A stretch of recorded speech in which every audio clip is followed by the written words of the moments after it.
case you need to stop for a traffic. All right. Kia ora koutou. So here this afternoon to chat to you again about the bylaw review and policy review for the dog control bylaw and policy. This isn't the first time we've come to a workshop briefing, but it's an update around what we've done since the last time that we were here. Do I need to look around?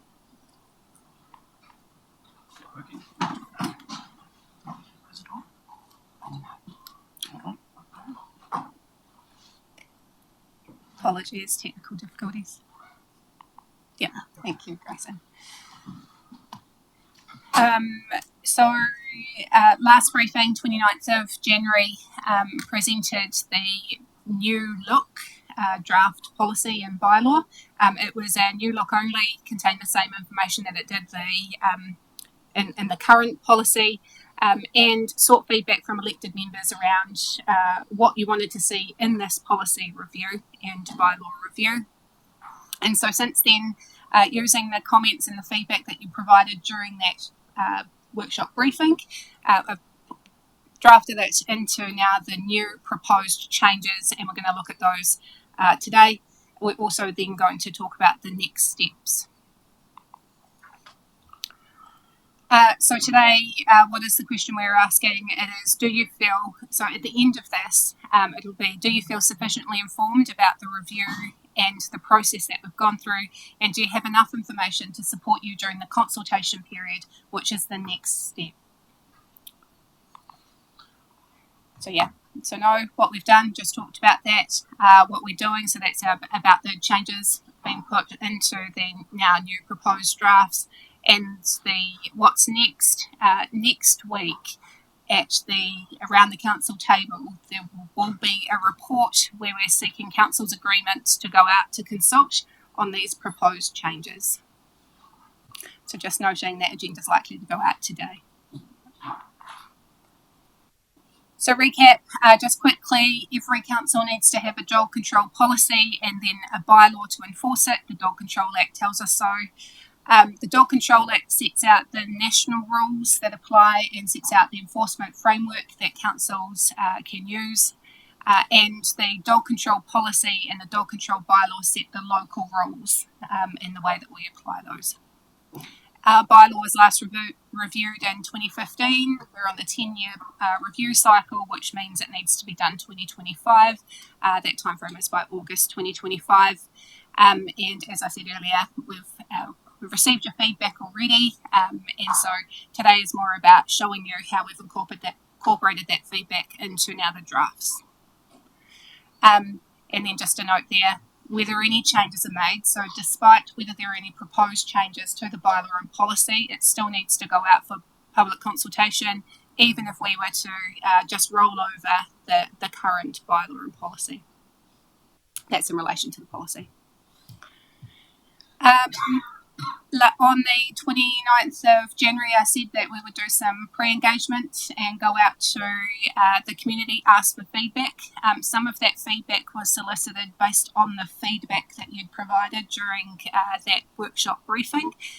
Some of it was around areas where we knew, based on LTP feedback, other areas of concerns that the community have brought to us around the current policy and bylaw and how they work. So we sent out a survey to all dog owners on our emailable database.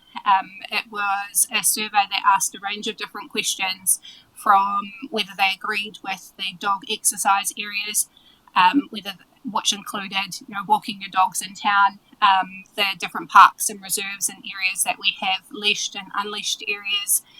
We asked about the responsible dog owner policy, which you'll probably all recall. We've received lots of feedback around that, and how that should look, what the criteria should look like, and we've received some great responses in relation to that. We also asked them around whether council should require dogs to be neutered if they are nuisance or frequent nuisance dogs. And so that was off the back of some of the feedback we'd received around looking at every opportunity that we could to require a dog owner to neuter their dog. We also added one a different question, hadn't popped up around this table before, but we'd seen that other councils were asking and maybe implementing some controls around how many dogs could be walked at once. And implementing licences around dog walkers. So we asked a question around that, does it apply to us? Have you had any issue with that sort of thing in our district? By and large, I think it was 90% of respondents came back and said, we don't need them, there's no issue. We did ask about what they thought the reasonable number was, and it was very mixed across the board. A couple of people said, depends on the type of dog and whether you have the dog under control. Some people said 10 plus. Cool. So up there, you'll see survey insights. There were some mixed views on dog exercise areas. So there was one key piece of feedback, though, that stood out, and that was in Foxton Beach. There was quite a number of respondents who came back and said, actually, we want Holborn Parade to be a dog exercise area. Holborn Reserve to be a dog exercise area. We've gone back to Parks and Property about that. They've got a plan around what happens with Holborn Park or Reserve, and so it doesn't fit with that future plan. Instead, what we've done is we've added Darwick Reserve as a dog exercise area. So not quite exactly the same place, and obviously there's a kiddies playground and things there, but just a hop and a skip away, they can take their dog to Darwick Reserve instead. So that's been added based on the feedback that came in through that pre-consultation. And then the other key piece of insight was support for the responsible dog owner category. Probably comes as no surprise that there was overwhelming support that we needed. And then what we did is we also asked the question around the current selected owner policy and the criteria. Is that suitable? Is it still fit for purpose? And 58.6% of respondents who responded to that question came back and said, actually, it needs changing. The primary two key pieces that they've said was around whether the dog should be desexed or not, and around the need to remove the dog obedience. So should all dogs have to achieve dog obedience training before you can actually apply for a responsible dog owner? Then we saw some things that are outside the scope of the policy and bylaw, and they were some other key insights. Dog owners think that the registration fees are too expensive. There's a desire to have cost recovery from bad dog owners, so that viewpoint that good dog owners are subsidising bad dog owners. And then here was quite key in terms of providing some evidence towards this process, but the number one thing people want us to focus on are the wandering dogs. Cool. I'm not sure if you're aware. I'm aware that vets, some vets are encouraging people not to actually desex their dogs until later on in life, and around some 18 months, 2 years old. I'm not sure if you're aware of that, and does that affect the thinking on the costs of people having an entire dog until that age of following the medical, and the advice from vets around is it's better for the long-term health and development of the dog not to be desexed too early. So, so it's probably encouraging people not to desex their dogs as early as perhaps we used to. So is that something we need to consider as all the question is? Thanks, Councillor Brannigan. Not something that's been incorporated sort of directly into this review. However, indirectly, yes, because the requirement to desex a dog is at the owner's discretion. Like, we've always got the opportunity for someone to register their dog as an entire dog, and if they choose to get a puppy, and then they are choosing to need to pay that entire fee for that period of time. There are plenty of dogs available out in our community for rehoming that may not necessarily mean you need to get a puppy. So there's lots of ways around it, and I guess it's about informing the community about, if you do that, these are what the responsibilities of that owner are going to be right at the get-go. Cool. So to talk a little bit more around the responsible dog owner approval. So what we've done is we've looked at the dog control policy, which is what informs where previously the selected owner policy was included. We've now renamed that to responsible dog owner approval. Responsible dog owner seems to be a well-known term throughout the dog owner community. That's what people were typically calling it when we saw any of the feedback that came back through the long-term plan process, for example. So we've gone with that. Just to note though, Wellington City Council have gone with an accredited dog owner approval scheme. And the reason for that is because they've tried to move away from responsible dog owner as being a new a separate, I guess, subset of dog owners, recognising that all dog owners should be responsible dog owners. So just putting that out there. We've made some slight tweaks to the criteria. We have removed the requirement for a dog to be desexed. We've removed the requirement for it to be an urban area. We've updated the requirement for dog obedience to be a bit more specific, and this was off the back of some of the conversation I had with the Hortowhenua Dog Obedience Club around what level of dog obedience is most appropriate. So we've added Canine Good Basics, which is level 2. We've also added an alternative route, which is a responsible dog owner approval ready certificate, which council can assess. So this will be where we provide a training course of some sort, most likely to be online, and a test where dog owners can prove their dog owner responsibility knowledge, their bylaw knowledge, their good dog owner knowledge with council, and that will enable them then to be to meet the criteria. Well, for that point anyway. In terms of the 12 months, prove your no warnings infringements 12 months. Is there a mechanism where if you have a dog owner or dog owners that have been historically poor owners, had lots of different issues, over time, bad dogs, all that stuff. Is there a mechanism where they can never be a responsible dog owner? Because what I'm going to is that 12 months might be too short a window for some of the dog owners we've probably all seen. Is there a mechanism for that? Yes, there is, but it would require, so if it's a dog owner that's been through some compliance and enforcement with dog control, they've received a number of infringements, maybe they've moved down to be a probationary or a disqualified owner, then yes. So this responsible dog owner approval process says that if you've had interactions or justified complaints in 12 months, you're ineligible. If you are a disqualified owner, you're ineligible. If you're a probationary owner, you're ineligible. It also talks about some other areas, and I'd need to go straight into it to have a look at the documents, but also highlighted a couple of other areas too, like if you've been convicted under the Animal Welfare Act, and things like that.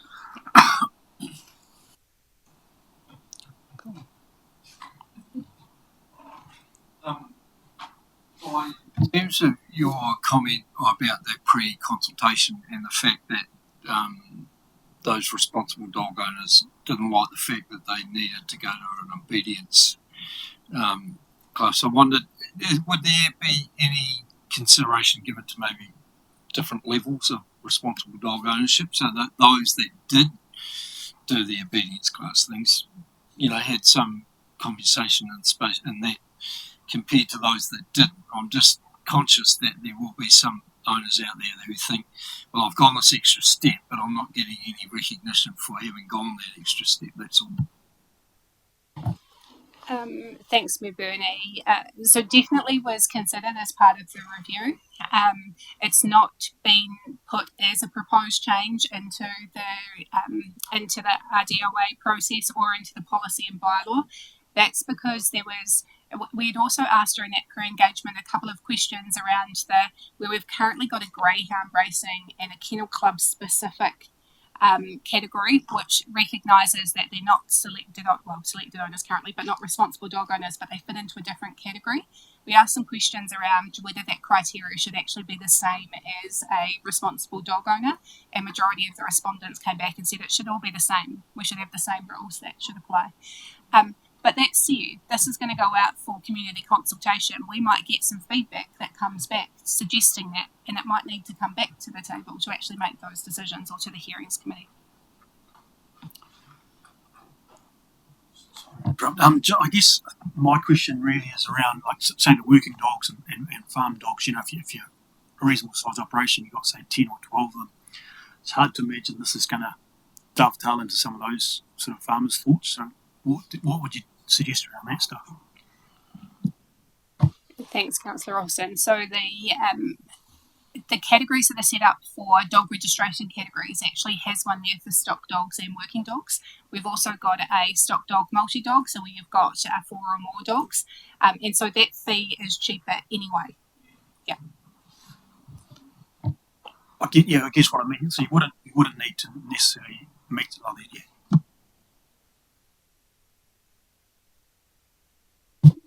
So now moving through to the summary of the main changes. So incorporating all the feedback from this elected members on the 29th of January, but also that pre-engagement feedback that we've got.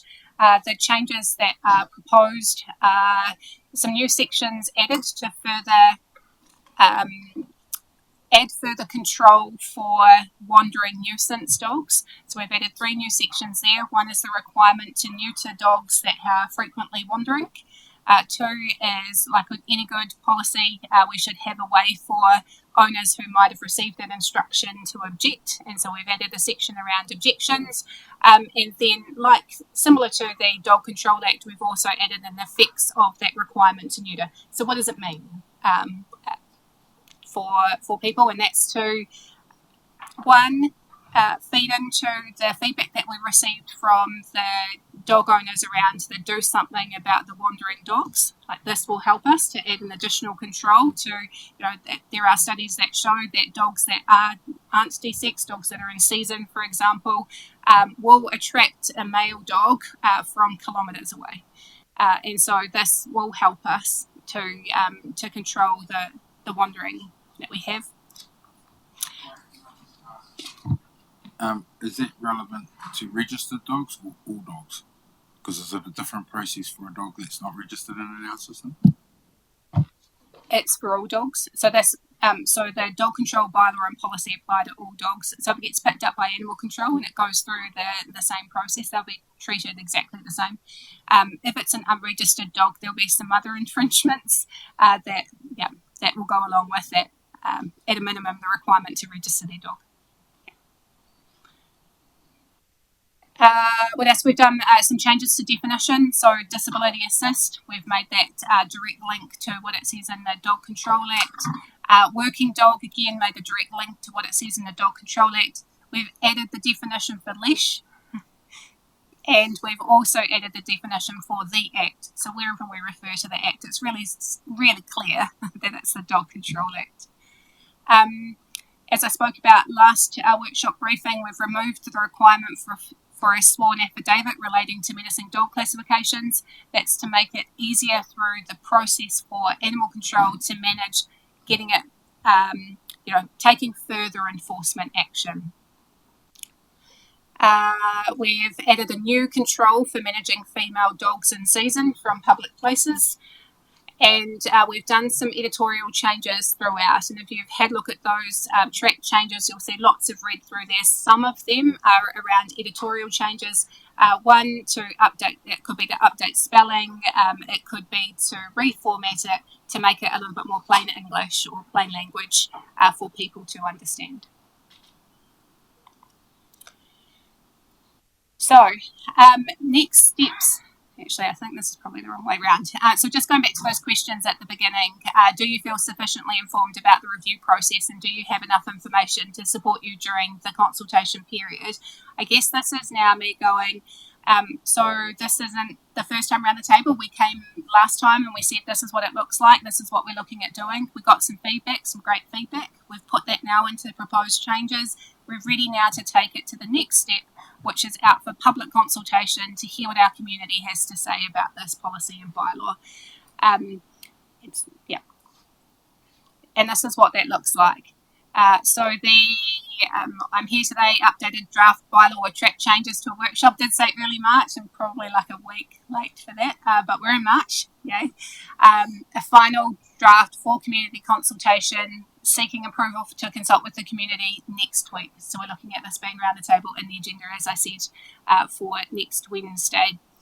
What will then happen is we need to, as per our significance and engagement policy, go out for 4 weeks, but also the LGA says that. So we're out for 4 weeks through till the 27th of April or the end of April. And from there, we will read the submissions, try and incorporate that into what's next. So, fine, look, I think the response to the feedback that you were given has been first rate. It's really detailed and very, very helpful. My question, if you remember, one of the things that was front of mind for me was the business of neutering, which you've responded to. I think the new clause 15 around uncontrolled, and I appreciate that.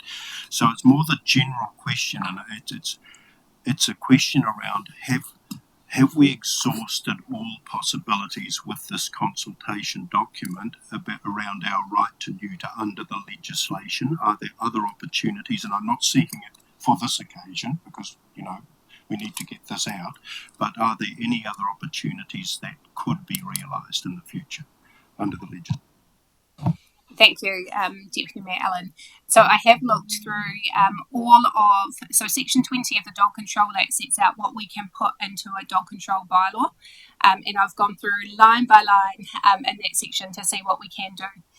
Interestingly enough, in our policy, we'd always had, or in the current policy, we'd always had that our bylaw could say around neutering dogs that were wandering or uncontrolled, I think is what the legislation says, but we've never put it in the bylaw. So our policy has said that we could, but the bylaw didn't give us the right to be able to enforce it. So yeah, that was one area that we could find. I guess by human nature, there might be areas where we hadn't thought of to look at, but from what I can see, and certainly going through line by line, I think we've collected it as much as we can. Very helpful, thank you. Just any other questions? Otherwise, cool. Only one. Oh, sorry. It was only one question from me, and that was I just wanted to double check because part of our places where you can't take dogs is in intense public places, and then we have rules around help dogs, seeing dogs, all those sort of things. But I don't see those dogs in the shops today. I see all sorts of dogs in the shops. So how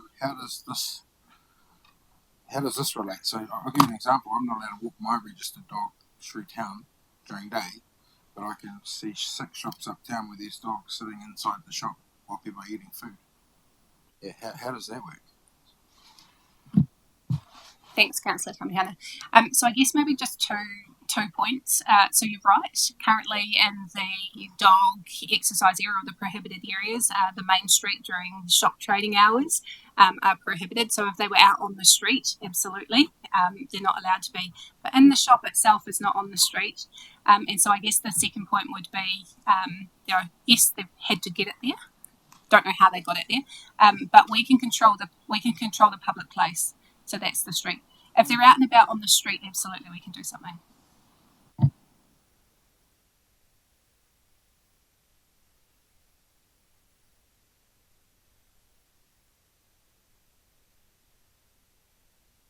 Can I jump in for one?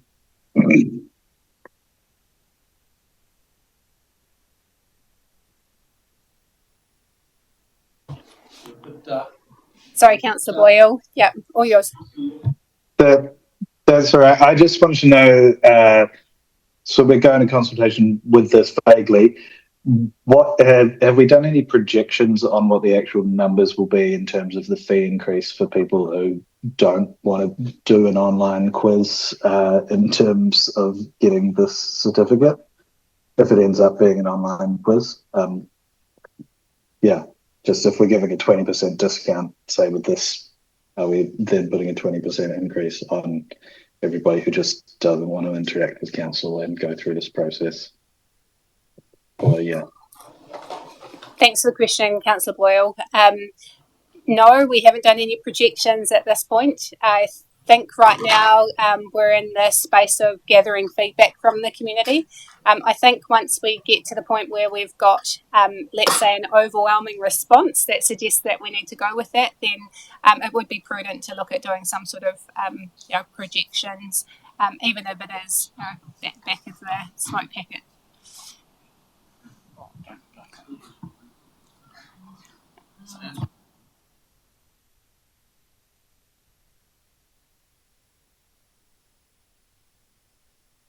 Rogan, we'll have a discussion and see whether we could do some high-level modelling ahead of your council meeting next Wednesday. Yeah, just like a real rough mess, and I mean that seems pretty steep.